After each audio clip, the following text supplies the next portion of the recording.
পরিবারের একমাত্র উপার্জনকারীর মৃত্যুতে কান্নায় ভেঙে পড়লেন গোটা পরিবার। এই মুহূর্তে আপনারা যে বাড়িটি দেখছেন, এই বাড়িতেই সুরজিৎ মালিক নামের বছর 21-এর এক যুবক তার মা বাবা ও বোনকে নিয়ে থাকতো।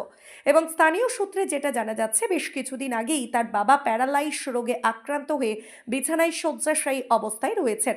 এবং পরিবারের মধ্যে একমাত্র উপার্জনকারী এই সুরজিৎ মালিক। যেটা জানা যাচ্ছে, গতকাল বিকালে কোনো একটি কাজের সূত্রে হাওড়ার পেরোর দিকে বাইক নিয়ে যাওয়ার সময় জগৎবল্লভপুরের মাইদাপুকুর এলাকায় দুর্ঘটনা ঘটে। ইতিমধ্যেই সেই ভয়ঙ্কর দুর্ঘটনার সিসিটিভি ফুটেজ আপনাদের দেখিয়েছিলাম। এছাড়াও স্থানীয়রা তড়িঘড়ি ওই যুবককে উদ্ধার করে চিকিৎসার জন্য জগৎবল্লভপুর গ্রামীণ হাসপাতালে নিয়ে যায়। সেখানে কর্তব্যরত চিকিৎসক ওই যুবককে কলকাতার এসএসকেএম হাসপাতালে স্থানান্তরিত করেন। এবং যেটা জানা যাচ্ছে, গতকালই কলকাতার হাসপাতালে চিকিৎসাধীন অবস্থায় ওই যুবকের মৃত্যু হয়। পরিবারের একমাত্র উপার্জনকারীর এই মর্মান্তিক ঘটনায় পরিবারের শোকের ছায়া নেমে এসেছে। কালকে বেরোই যাচ্ছিল, বেরোতে যেতে যেতে এরকম হয়েছে। একাই ছিল? হ্যাঁ, একাই ছিল। আচ্ছা, কি কাজ করতো? ও চাষে কাজ করতো। বাড়ির চাষে কাজ একটাই করতো। ছেলে? হ্যাঁ, বাড়ির একটাই ছেলে, একটা ছেলে একটা মেয়ে। আর তোর বাবা খুঁড়া প্যারালাইস।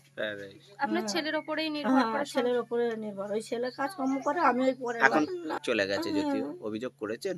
না কিছু কে করবে। ও যে যাবার সে চলে গেল, আমি একা কি করবো? আমি কি নাম ছেলের, কি নাম? সুরজিৎ মালিক।